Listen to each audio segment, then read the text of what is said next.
بسم الله الرحمن الرحيم.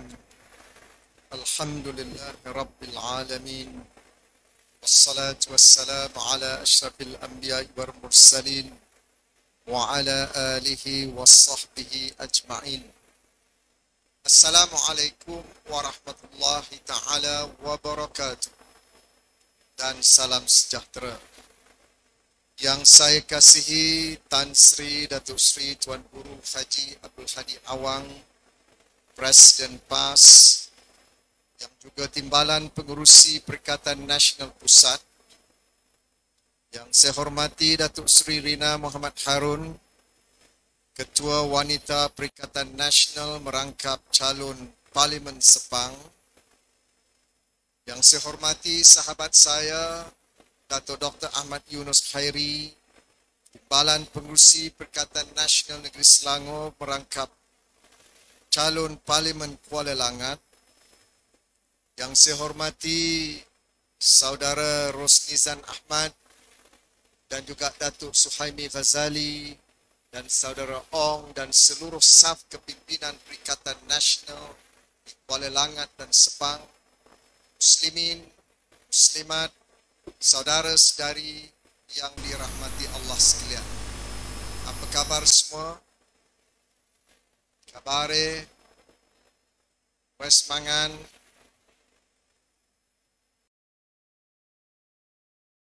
Itu sajalah yang saya boleh. Alhamdulillah. Marilah kita panjatkan rasa syukur kepada Allah Subhanahu wa taala. Kerana pada malam ini kita dapat berhimpun dengan begitu ramai untuk mengulangi tekad dan ikrar kita untuk terus bekerja dengan kuat dan memberikan kemenangan insya-Allah kepada Datuk Dr. Ahmad Yunus Khairi dan Datuk Sri Rina Harun di Parlimen Kuala Langat dan Sepang insya-Allah. Dr. Yunus menyebut beliau memilih kampung Tanjung Darat kerana bersebelahan dengan Sungai Lang. Jadi bolehlah beliau memberikan justifikasi untuk menjemput Datuk Sri Rina. Yang saya datang daripada jauh-jauh ni buat apa? Sudah tentulah kita datang untuk menghormati pimpinan besar kita, Tuan Guru Tan Sri Datuk Sri Haji Abdul Hadi Awang, yang sanggup meninggalkan kampung halamannya, merantau ke seluruh negara kerana dengan satu tekad. Pada 19 November ini, Tuan Guru mengajak seluruh umat di negara ini, marilah kita dengan berani dan bertanggungjawab memilih Perikatan Nasional untuk membentuk kerajaan baru insya-Allah.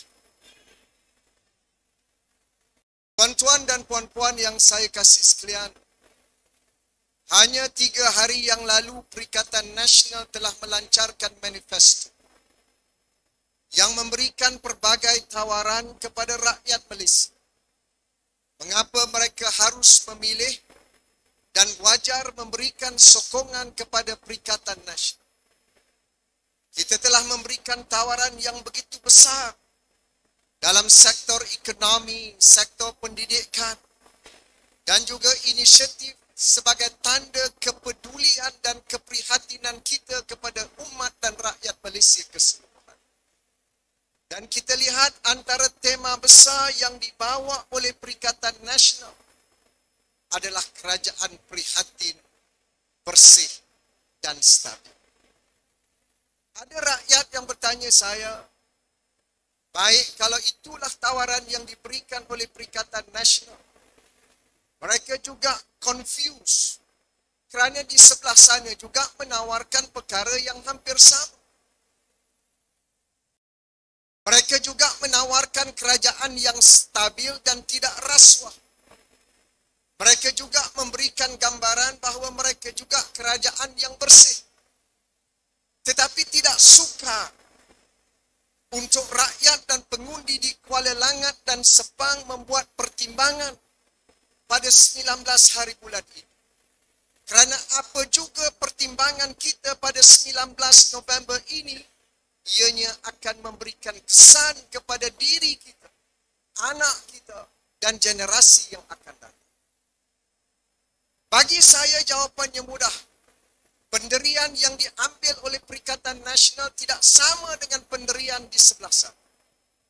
Mereka bicara soal bersih. Mereka bicara soal reformasi. Tetapi lihat saja calon-calon yang ditawarkan oleh UMNO dan Barisan Nasional. Seperti yang disebut oleh Dr. Ahmad Yunus tadi. Ada di kalangan mereka yang sedang turun naik mahkamah. Ada di kalangan mereka yang sedang bergelumang dengan rasuah dan salah guna kuasa. Tetapi mereka langsung tidak rasa malu untuk mengemukakan kertas penamaan calon pada 5 hari bulan yang lalu. Betul atau tidak? Jadi di mana kesungguhan mereka? Di mana komitmen mereka untuk membentuk kerajaan yang bersih, yang prihatin kepada rakyat? Begitu juga dengan Pakatan Harapan. Mereka mendabik dada bahawa mereka kerajaan reformasi, ingin membawa islah dan pembaharuan. Mereka menentang amalan rasuah. Tetapi berapa banyak calon Pakatan Harapan yang sedang berdepan dengan pelbagai tuduhan rasuah di dalam mahkamah, langsung tidak rasa malu untuk mengemukakan kertas penamaan calon pada hari penamaan calon.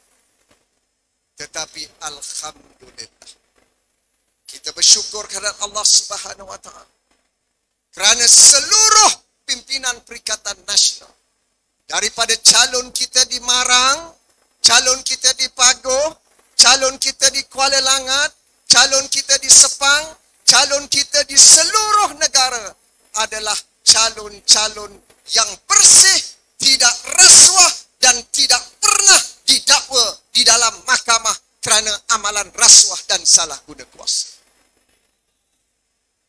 Ini yang harus diberikan pertimbangan. Inilah wujudnya Perikatan Nasional.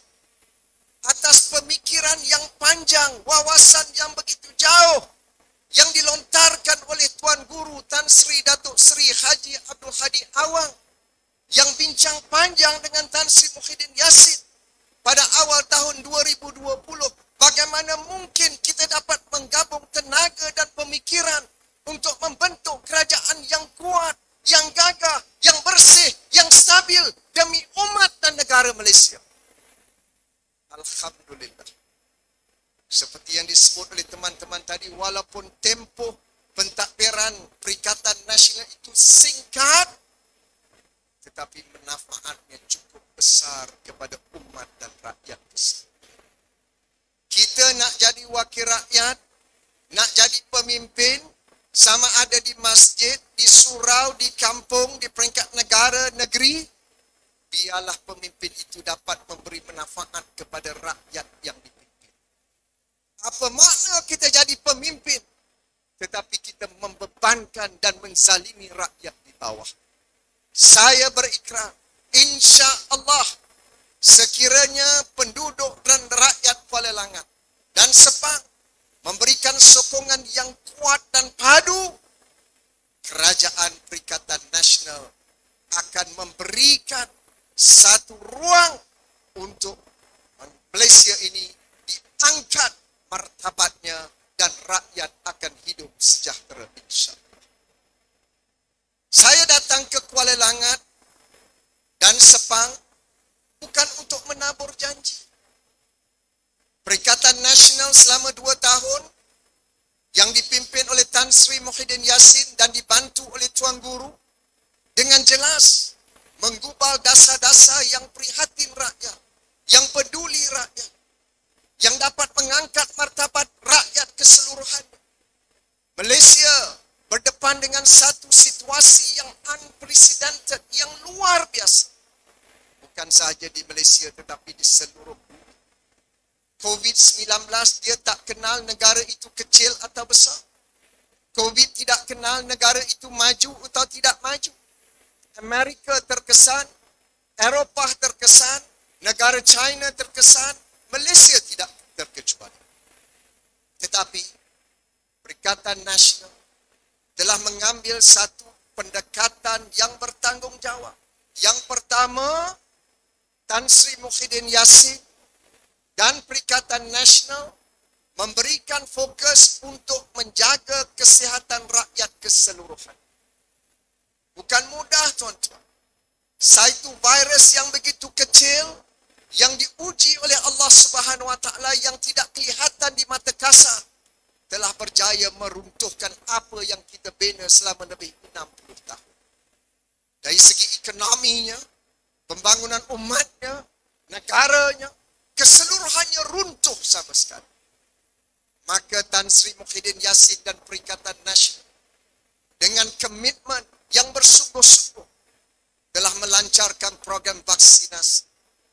Memberikan vaksin secara menyeluruh bukan sahaja kepada rakyat Malaysia tetapi seluruh penduduk termasuk orang asing di dalam negara ini.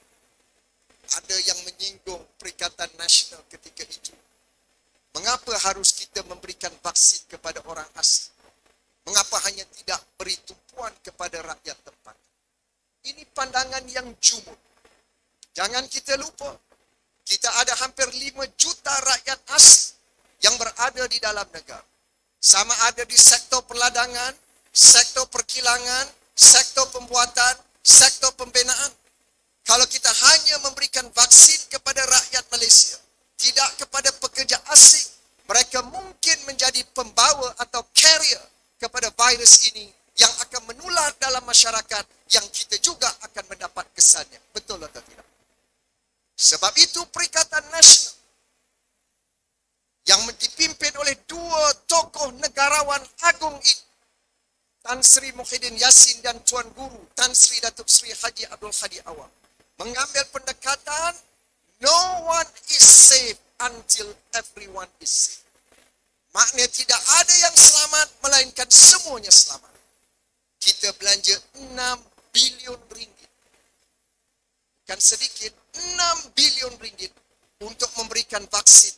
Bukan 1, 2, 3 suntikan. Termasuk di kampung Kancung Darat ini. Betul atau tidak? Semua dah dapat. Makcik dapat berapa makcik? 3. Cik nak satu lagi? Tak nak pula. Bagi percuma pun tak mau. Dr. Radi nak Dr. Radi? Nak? Besok saya hantar. Tak apa. Alhamdulillah. Sekarang ini antibody kita kuat. Walaupun masih ada kes-kes COVID-19. Tetapi ianya tidak lagi serius. Boleh tanya Dr. Yunus, dia doktor, Dr. Rani. Saya tidak doktor, tapi 2 tahun ini dah boleh jadi doktor. Alhamdulillah. Bila rakyat sehat, produktiviti negara naik. Kita boleh buka sempadan. Dulu mana boleh duduk rapat-rapat begini. Kita tak boleh balik kampung, tak boleh mengimarahkan masjid, tak boleh pergi surau. Berbulan, bertahun. Tetapi kerana kejayaan pimpinan Perikatan Nasional, hari ini kita boleh balik kampung, ziarah keluarga, imarahkan masjid, anak ke sekolah, rakyat dapat pekerjaan, negara makmur, rakyat sejahtera. Inilah Perikatan Nasional yang harus mendapat dukungan rakyat di Kuala Langat ini, insyaAllah. Bila sempadan buka, ekonomi rancang, pelabur asing masuk, kilang dibina, Makcik Kiah boleh berniaga, Pak Saleh boleh berniaga. Apa nama tuan rumah ni? Mesti Wak something lah.